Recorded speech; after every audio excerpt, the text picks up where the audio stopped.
Hello বন্ধুরা, দেখো আজকের মক টেস্টের 5টা যে মোস্ট ইম্পর্ট্যান্ট, ঠিক আছে। দেখো তার প্রথম প্রশ্ন। এই কোশ্চেনগুলো কিন্তু এসএসসি সিজিএলের জন্য খুব গুরুত্বপূর্ণ।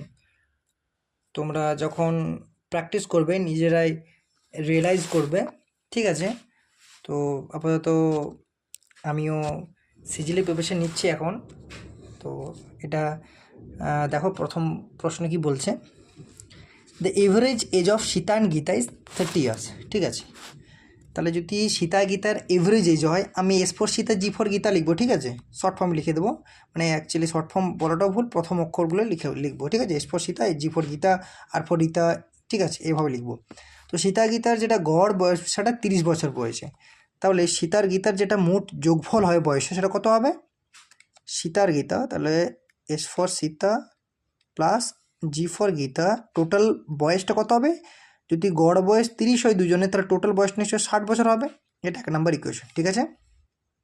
পরের লাইনে কি বলেছি, ইফ রীতা রিপ্লেস সীতা, তাহলে রীতা সীতার জায়গায় গীতা, রীতা রিপ্লেস সীতা মানে কি? সীতাকে রিপ্লেস কে করছে? রীতা, তাহলে আর ফর রীতা, ঠিক আছে। আর কার বয়স বলেছে? আর গীতাটা রয়েছে, কিন্তু গীতাটা রয়েছে। দেন দ্য এভারেজ এজ বলেছে কত? 28 বছর, তাহলে টোটালটা 56 বছর হয়ে যাবে, ঠিক আছে। টোটাল 56। তারপর লাইনে কি বলেছে, and if Rita replace Gita, প্রথম এটা কিন্তু খুব কনফিউজিং পয়েন্ট, যে এই যে প্রথম আমাকে বলেছিল যে রীতা রিপ্লেস সীতা, অর্থাৎ সীতার জায়গায় রীতা বসবে, রীতা বয়সটা যোগ হবে, এটা হয়েছে। তারপর বলেছি ইফ রীতা রিপ্লেস গীতা, ঠিক আছে। ইফ রীতা রিপ্লেস গীতা, এটা কিন্তু প্রথম থেকে হবে, অর্থাৎ যদি রীতা রিপ্লেস গীতা, ঠিক আছে। যদি রীতা রিপ্লেস সীতা হয় তাহলে এটা, আর রীতা রিপ্লেস গীতা হয়, তার মানে actually S for Sita, Rita replace Gita, এইটা হবে। তাহলে তাদের গড় বয়স 32, মানে টোটাল বয়সটা 64। এটা 3 নম্বর ইকুয়েশন, ঠিক আছে। দেখো পেয়ে গেছি আমরা। তাহলে দেখো আমরা দুবার এসকে পেয়েছি, অর্থাৎ এস দুবার এসছে, এস ফর সীতা, দুবার জি অর্থাৎ জি ফর গীতা, দুবার আর ফর রীতা। তাহলে টোটাল যদি আমরা যোগটা করি নিশ্চয়ই আমরা এটা পাবো। অ্যাকচুয়ালি একবারে যদি লিখি তাহলে 2 into S plus G plus R, দুবার করে পাচ্ছি। তাহলে টোটাল যোগফলটা কত হবে? 124, 180 হয়ে যাবে, ঠিক আছে। 180। তাহলে হবে কি, এস প্লাস জি প্লাস আর, এস প্লাস জি প্লাস আর, এস প্লাস জি প্লাস আর কত হবে? 90 ইয়ার্স, ঠিক আছে। এটা আমাদের যদি 4 নাম্বার ইকুয়েশন দিই, তাহলে তিনজনের টোটাল বয়স হয়ে গেল, ঠিক আছে। এরপর কি বলেছে, what are the respective ages, তার মানে সীতা গীতা রীতার বয়স কত বলেছে, যথাক্রম ওদের বয়সগুলো কত বলেছে। তার মানে তিনজনের বয়সের যোগফল যদি 90 বছর হয়, সীতার গীতার যদি 60 বছর হয়, তাহলে রীতারটা কত পেয়ে যাবে? 30 বছর পেয়ে যাবে। এখান থেকে পাচ্ছি যেহেতু সীতা গীতা 60 বছর, তিনজনেরটা 90 বছর, বাকি পড়ে থাকছে রীতা, তাহলে রীতা ইকুয়ালস টু 30 বছর, ঠিক আছে। তারপর দেখো তিনজনের বয়সটা 90 বছর, রীতার গীতার বয়সটা 56 বছর, রীতার গীতা, তাহলে সীতারটা কত পাবো? এরপর সীতা, তাহলে কত পাবো? 34 বছর, ঠিক আছে। আর দেখো তিনজনের বয়স 90 বছর, সীতা রীতা 64, তাহলে আমাদের গীতারটা কত পাবো? না, গীতারটা আমাদের পাবো কত? 26 বছর, ঠিক আছে, ঠিক আছে, বুঝতে পারলাম।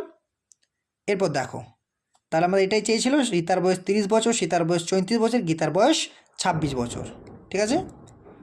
পরের প্রশ্ন, by selling 12 articles a person gains the selling price of 3 articles, what is the percentage gain, ঠিক আছে। কোনো ব্যাপার না, বলছে 12টা আমার জিনিস বিক্রি করেছে, তারপর 3টা আর্টিকেলের বিক্রয় মূল্যে সমান লাভ হয়েছে, তাহলে তার পার্সেন্টেজ অফ গেন, অর্থাৎ লাভের শতকরা হারটা কত। আমি এখানে একটা কনসেপ্ট ক্লিয়ার করি। যদি এই ধরনের কোয়েশ্চেন আসে যে 12টা জিনিস এখানে বলেছে বিক্রি করলাম, অনেক সময় আছে 12টা জিনিস কিনলাম, তারপর আমি যখন সেগুলোকে বিক্রি করেছি তখন কিন্তু আমার এখানে বলেছিল যে 3টা জিনিসের বিক্রয় মূল্যের সাথে লাভ, ওখানে বলা থাকতে পারে 3টা জিনিসের ক্রয় মূল্যের সাথে লাভ। তো এই রকমের যখনই অঙ্ক থাকবে আমাদের মোস্ট ইম্পর্ট্যান্ট কনসেপ্ট একটা হওয়া উচিত, যে আমি যতগুলো জিনিস কিনবো আমি ততগুলোই বিক্রি করব, তার বেশি বা তার কম বিক্রি করব না, এটা কিন্তু মাথায় রাখবে। আমি যতগুলো কিনবো অ্যাজ মাচ, বা সরি অ্যাজ মাচ হবে না, অ্যাজ ম্যানি হবে, ভুল, ঠিক আছে, as many as you buy, as many as you buy, as you buy the items, ঠিক আছে, all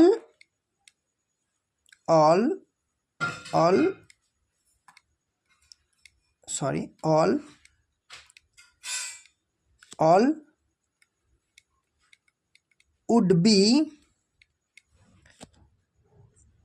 বা এটা যদি একটু সেন্টেন্সটা কারেক্ট করি, all have to be sold, বিক্রি করতে হবে, অর্থাৎ যতগুলো কিনবে ততগুলো বিক্রি করতে হবে। এরপর তোমাদের জন্য একটা কোয়েশ্চেন, যেখানে আমি অ্যাজ মাছ লিখেছিলাম, তো আমি বললাম পরেরবার রিকারেক্ট করে যে মাছ হবে না ম্যানি হবে, ম্যানি লিখলাম কেন, এটা তোমাদের জন্য কোয়েশ্চেন। যারা কম্পিটিটিভ এক্সাম দিচ্ছ আশা করছি তোমাদের কাছে এটা খুবই নগণ্য, কিন্তু তাও প্লিজ অ্যান্সারটি কমেন্ট করো। যাই হোক, ঠিক আছে, এরপরে দেখো, তাহলে যতগুলো আমি কিনেছি ততগুলো কিন্তু বিক্রি করব। তার মানে এখানে বলেছে 12টা বিক্রি করেছি, তার মানে 12টা কিনেছি, ভাইস ভার্সা, যতগুলি কিনেছি ততগুলো বিক্রি করবো, মানে যতগুলো বিক্রি করেছি নিশ্চয়ই ততগুলোই কিনেছি আমি, ভাইস ভার্সা। তার মানে এখানে 12টা জিনিস বিক্রি করেছিলাম, 12টা জিনিস কিনেছিলাম, ঠিক আছে, হয়ে গেছে। এটা বলেছে 3টা জিনিসের বিক্রয় মূল্যের সমান লাভ। এইবার আমি এখানে আরও একটা মোস্ট ইম্পর্ট্যান্ট কনসেপ্ট হচ্ছে যে লাভটা যদি আমার সেলিং প্রাইসের উপর বলে তাহলে সেলিং প্রাইসটা কনস্ট্যান্ট, বুঝতে পারলাম। If the profit or loss, or if the profit or loss is to be considered on, যদি বলি সেলিং প্রাইস, যদি সেলিং প্রাইস বলি, তাহলে কিন্তু যদি এটা হয় then selling price must be constant, selling price must মানে সেলিং প্রাইসটা কী হবে, কনস্ট্যান্ট হবে, selling price must be constant, মানে আমি বোঝাই, এই লাইনটা বোঝাই আমি এই জায়গাটা, মানে আমি কী বললাম, if the profit or loss is to be considered on selling price, যদি সেলিং প্রাইসেই কনসিডার করা হয় প্রফিট আর লসটা, তাহলে কিন্তু সেলিং প্রাইসটা কনস্ট্যান্ট। মানেটা কি দেখো, এইখানে আমার কি বলেছে, এখানে একটা লাইন আমাকে বলেছে যে এই যে গেনটা কি হয়েছে না, সেলিং প্রাইসের ওপর 3টা আর্টিকেল, মানে সেলিং আলটিমেট সেলিং প্রাইসের ওপর লাভটা হয়েছে আমার, বলেছে না যে person gains the selling price of 3 articles, মানে 3টা আর্টিকেলের বিক্রয় মূল্যের সমান লাভ হয়েছে, তার মানে অ্যাকচুয়ালি লাভটা বিক্রয় মূল্যের উপর হয়েছে, তার মানে বিক্রয় মূল্যটা কনস্ট্যান্ট আমি বলেছি কীরকম, তার মানে এখানে কিন্তু বিক্রয় মূল্য 12 হয়ে যাবে, সেখানে ক্রয় মূল্যটা কিন্তু অ্যাকচুয়ালি আমাদের লাভ কি হয়, বিক্রয় মূল্য মাইনাস ক্রয় মূল্য, অর্থাৎ এসপি মাইনাস সিপি। তাহলে যদি আমাদের অ্যাকচুয়ালি লাভটা 3টে আর্টিকেলের বিক্রয় মূল্যের সমান হয়, তাহলে বিক্রয় মূল্যটা কনস্ট্যান্ট, তাহলে চেঞ্জ কোনটা হবে, যেহেতু লাভ হয়েছে তার মানে ক্রয় মূল্যটা কম, তার মানে ক্রয় মূল্যটা 9 হয়ে যাবে। আমি যদি পরে আসছি, আমি জাস্ট যেটা বোঝাচ্ছিলাম যে যদি আমার সেলিং প্রাইসের ওপর প্রফিট আর লসটা হয়, প্রফিট বা লস হোক, তাহলে সেটা সেলিং প্রাইসটা কনস্ট্যান্ট। আবার যদি আমি পরের লাইনটি যেটা লিখছি সেটা ভালো করে নোট করবে, ঠিক আছে, এটা একটা হলো সেকেন্ড যেটা লিখবো আমি, বা সেকেন্ড যেটা বলতে চাইছি আমি, এটা একটা হলো, ঠিক আছে। তারপর 3 নাম্বার কী হলো না, এটা অ্যাকচুয়ালি পুরো সেন্টেন্সটা একই থাকবে, if the profit or loss is to be considered on cost price, এই জায়গাটা একটু দেখবে, কস্ট প্রাইস যদি কস্ট প্রাইসে হয়, এখান থেকে পুরোটা if the profit or loss is to be considered on cost price, এটা cost price on cost price, যদি কস্ট প্রাইসে হয় তাহলে cost price must be constant, cost price must be constant, cost প্রাইসটা কনস্ট্যান্ট হবে, আমি বুঝতে পারলাম, ঠিক আছে। তার মানে যদি আমার এখানে কিন্তু এটা সেলিং প্রাইস না হয়, যদি হতো by sorry by buying 12 articles, যদি এরকম কিছু একটা লেখা থাকতো তাহলে মানে আমি কস্ট প্রাইস বলছি সেই সেন্সে। তার আর আর যদি এইটা আমার অ্যাকচুয়ালি বা এটা যাই থাক না কেন, অ্যাকচুয়ালি আমার এই যে প্রফিট আর লসটা যদি আমার কস্ট প্রাইস হয়, কস্ট প্রাইসটা কনস্ট্যান্ট, সেলিং প্রাইস হলে সেলিং প্রাইস কনস্ট্যান্ট, বাস এইটুকুই। ঠিক আছে, তো এখানে কী বলেছে দেখো, 12টা আর্টিকেল কিনছি, 12টা আর্টিকেল কিনলাম, 3টে আর্টিকেলে বিক্রয় মূল্যের সমান আমার লাভ হয়েছে। আর যেহেতু লাভ হয়েছে তাহলে ক্রয় মূল্যটা কম হবে কত কম হবে, 3 কম হবে। অর্থাৎ যদি আমার, এবং আমি বলেছি যে যদি সেলিং প্রাইসের ওপর প্রফিট আর লস হয়, সেলিং প্রাইসটা কনস্ট্যান্ট, তাহলে সেলিং প্রাইস কত হবে, কিন্তু সেলিং প্রাইস এই ক্ষেত্রে 12, সেলিং প্রাইস কিন্তু 12, সেলিং প্রাইসটা কিন্তু 12, সেলিং প্রাইস 12। ঠিক আছে, তাহলে কস্ট প্রাইসটা কত হয়ে যাবে, কস্ট প্রাইসটা যেহেতু আমার 3টে আর্টিকেল বিক্রয় মূল্যের সমান লাভ হয়েছে, কস্ট প্রাইসটা কত হয়ে যাবে, 12 - 3 = 9।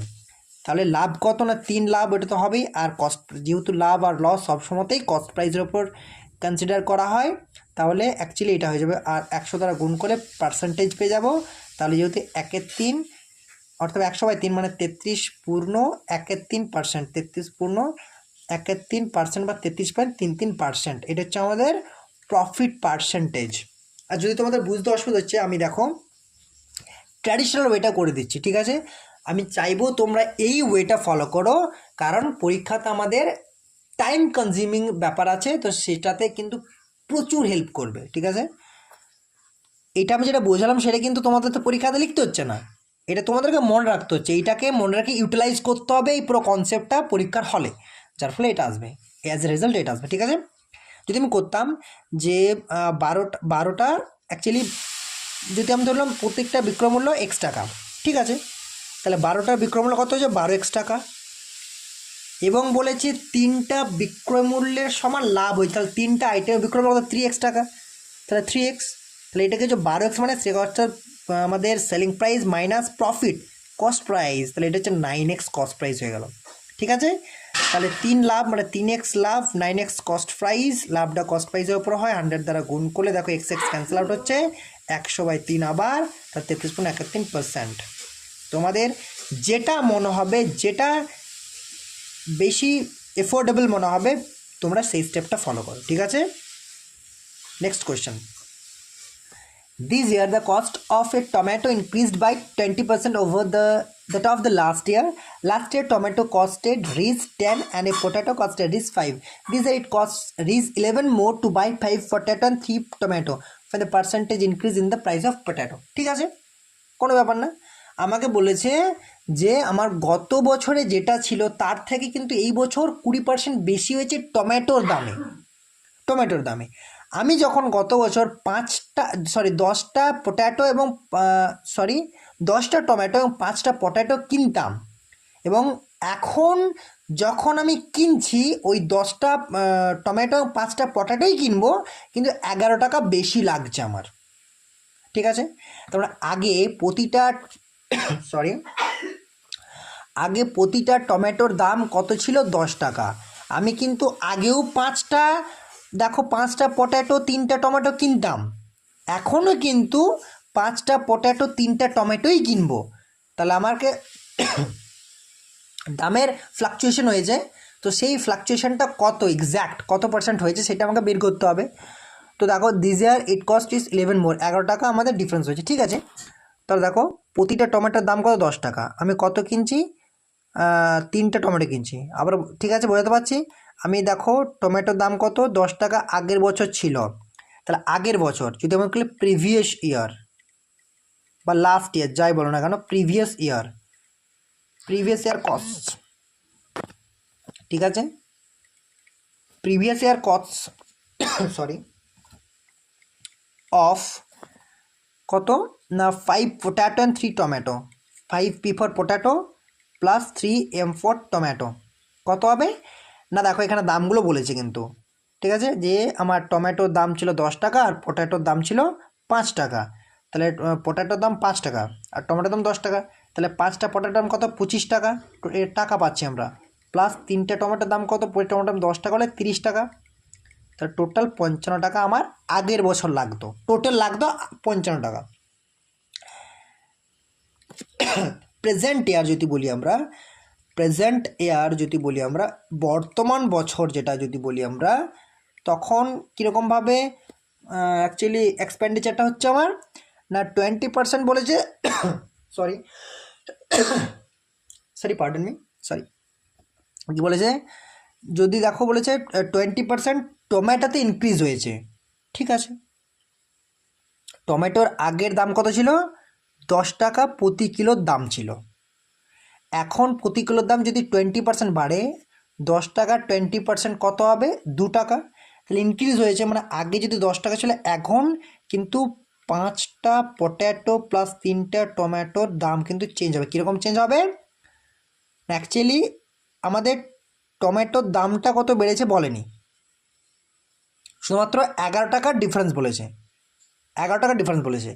তার মানে দেখো, যদি আমি এটা অ্যাকচুয়ালি আমি টমেটোর দাম তো জানি না, আমি এখানে কিন্তু পটেটোর দামটা জানি, যে যেহেতু আমার 20% বেড়েছে, 10 টাকা দাম ছিল, এখন অ্যাকচুয়ালি 10-এর 20% 2 টাকা, তাহলে 12 টাকা। তাহলে 5টা অ্যাকচুয়ালি কত বলেছে দেখো, 5টা টমেটো না, টমেটোর দাম বলেছে 12 টাকা, টমেটো 3টা টমেটোর দাম কত? এখন 36 টাকা হয়ে যাবে। কিন্তু পটেটোর দামটা তো আমি জানি না, 5টা পটেটোর দাম যদি আমি পি লিখি, তাহলে এটা 3টা টমেটোর দাম 36 টাকা। ঠিক আছে, 11 টাকার ডিফারেন্স হয়েছে। মানেটা কি?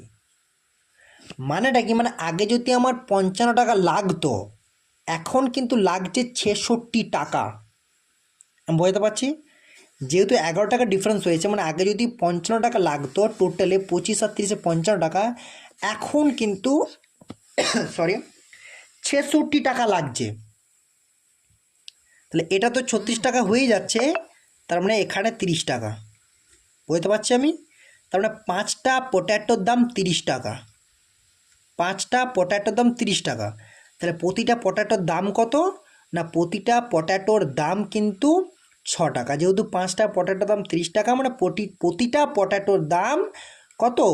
প্রতিটা পটেটোর দাম 6 টাকা। ঠিক আছে, তাহলে 5টা পটেটোর দাম 30 টাকা হলে, অর্থাৎ 5টা পটেটো যদি 30 টাকা হয়, একটা পটেটো 6 টাকা, 6 টাকা, 6 টাকা। আর আগে একটা পটেটোর দাম কত ছিল? 5 টাকা ছিল। ঠিক আছে, আগে একটা পটেটোর দাম 5 টাকা ছিল, এখানে বলেছে 5 টাকা ছিল, তাই না? আগে একটা পটেটোর দাম 5 টাকা ছিল, আর এখন একটা পটেটোর দাম 6 টাকা। তাহলে আমার পার্সেন্টেজে কত বেড়েছে? প্রতিটা পটেটোতে পার্সেন্টেজে কত বেড়েছে? ঠিক আছে, তাহলে প্রতিটা পটেটোতে আগে ছিল আমার 5 টাকা, এখন এটি প্রেজেন্টে, এটাও কিন্তু প্রেজেন্ট। আর একটা পটেটো 5 টাকা, এটা কিন্তু পাস্ট ইয়ারে। তো লাভ কত? 1 টাকা লাভ। কততে? 5-এ, তার মানে 1-এর 5। কার ফ্র্যাকশন ভ্যালু? 20% ফ্র্যাকশন, বা যদি আমরা 100 দিয়ে গুণ করি তাও দেখতে পাবো। ঠিক আছে, যদি 100 দ্বারা গুণ করে দিই তাও দেখতে পাবো আমরা। তা দেখতে পাবে এখানে কত? 100/5 20% আমাদের ইনক্রিজ হয়েছে পটেটোর প্রাইস। আমার সেটাই চেয়েছে। দেখো এখানে দেখতে পাবে কি বলেছে, এখানে বলেছে না যে find the percentage increase in the price of the potato. কত বেড়েছে? 20% বেড়েছে, তাই না? ঠিক আছে, নেক্সট কোয়েশ্চেন দেখো কি বলেছে, train goes from P to Q with speed of U km/h, then from Q to R, যেখানে কিউআর এর ডিস্টেন্সটা কিন্তু পিকিউ এর double with speed of 3 km/h, and returns from R to P with speed of u/2 km/h, what is the average speed? আমরা জানি actually average speed কী হয় না, এভারেজ স্পিড ইকুয়ালস টু কী হয়? Total distance by total time. কারণ আমরা জানি ডিস্টেন্স বাই সময় হচ্ছে স্পিড। ঠিক আছে, তাহলে এভারেজ স্পিড বলতে গেলে টোটাল আমাদের কী হবে? Distance by total time. ঠিক আছে, এরপর দেখো আমি যদি একটু পিকচারটা ড্র করি তাহলে কিন্তু বুঝতে পারবে। এখান থেকে এতটা নিয়ে নিই আমি, তাহলে পি কিউ যে ডিস্টেন্সটা বলছে, পি কিউ যে ডিস্টেন্সটা, এখান থেকে যদি এটা পি, এখান থেকে যদি কিউ হয়, এটা পি কিউ ডিস্টেন্স, আর এটা ডবল, অর্থাৎ এইখান পর্যন্ত অ্যাকচুয়ালি কিউ আর ডিস্টেন্স, তাই না? এটা যদি পি কিউ ডিস্টেন্সটা আমরা পি কিউ ডিনোট করি, কিউ আর ডিস্টেন্সটা তাহলে কি বলেছে? 2 পি কিউ, তার এই ডিস্টেন্সটা 2 পি কিউ। এখান পর্যন্ত ক্লিয়ার? আমি যদি বাড়তিটা অ্যাকচুয়ালি ইরেজ করে দিই তাহলে এখান পর্যন্ত ক্লিয়ার হয়ে গেছে, তাই না? এরপর দেখা কী বলেছে আমার টোটাল ডিস্টেন্স কত হবে, তাহলে কিন্তু ঘুরছি। এবার এবার এবার এই লাইনটা পড়বে, what is the average speed of the train for the entire journey starting from P and back to P. এই জায়গাটা খুব ইম্পর্ট্যান্ট। অ্যাকচুয়ালি একবারে নয়, দুবার যাওয়া আসা করছে, মানে যাওয়া আসা দুবার বলতে ফিরছে কিন্তু, অর্থাৎ একবার যাচ্ছে আবার ফিরে আসছে। তাহলে টোটাল ডিস্টেন্স কত না পি কিউ, এখানে 2PQ অর্থাৎ 3PQ যাচ্ছে, আবার ফিরেও আসছে কিন্তু 3PQ। টোটাল ডিস্টেন্স কিন্তু 6PQ, কারণ আমার এভার স্পিড বের করতে হলো total distance by total time. ঠিক আছে, আবার টাইম সমান জানি আমরা ডিস্টেন্স বাটা স্পিড, ডিস্টেন্স বাই স্পিড আমরা জানি টাইম সমান ডিস্টেন্স বাই স্পিড, কারণ ডিস্টেন্স সমান স্পিড ইন্টু টাইম, তাহলে টাইম সমান ডিস্টেন্স বাই স্পিড নর্মাল। এবারে প্রথম যাচ্ছে কতটা যাচ্ছে, PQ distance U kilometre per hour, তাহলে টাইম সমান কী হয়ে যাবে, এখানের জন্য টাইমটা কী হবে না PQ by U plus next QR distance যাচ্ছে, সেই কিউআর ডিস্টেন্সটা কিন্তু 2PQ এর সমান, তাহলে আমরা পিকিউ আকারেই লিখব।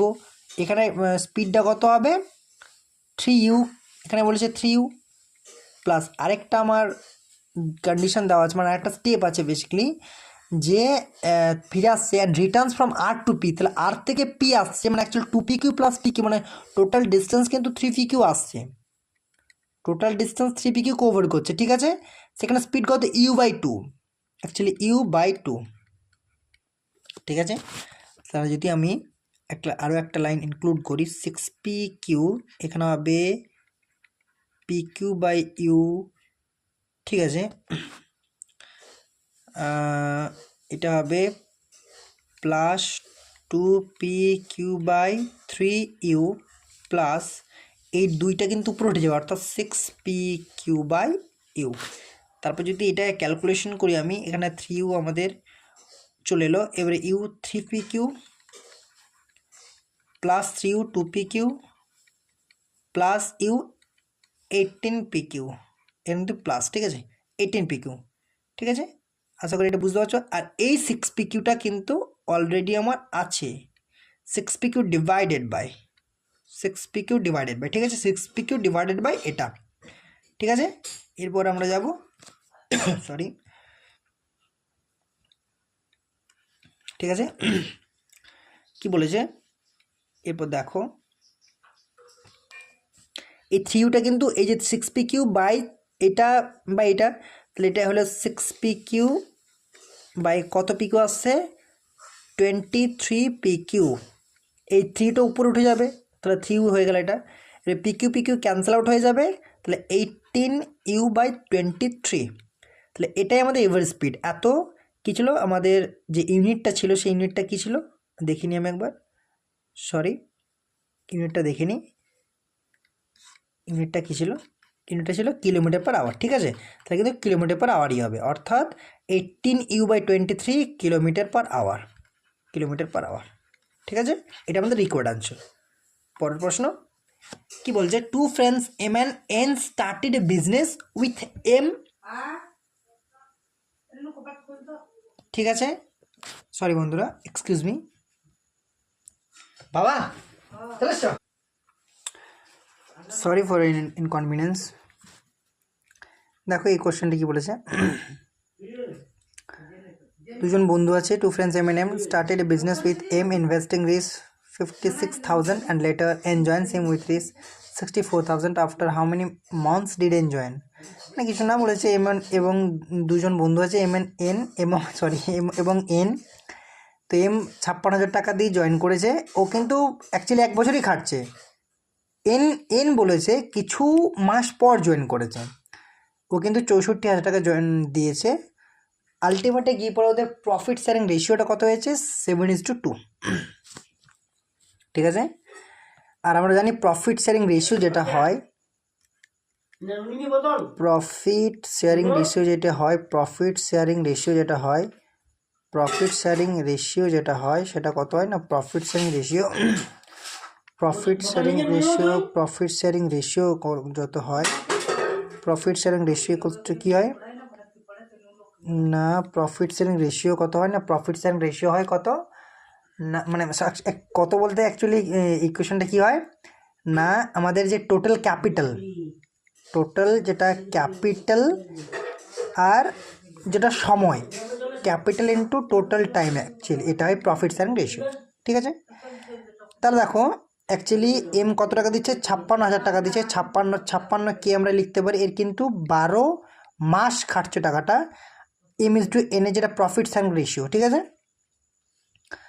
তাহলে আর এন এন কত টাকা দিচ্ছে, 64,000 টাকা দিচ্ছে। 64কে এর টাকাটা আমি ধরে নিচ্ছি এক্স মাস খাটছে, আমি ধরে নিচ্ছি। ঠিক আছে, এক্স মাস খাটছে ধরে নিচ্ছি।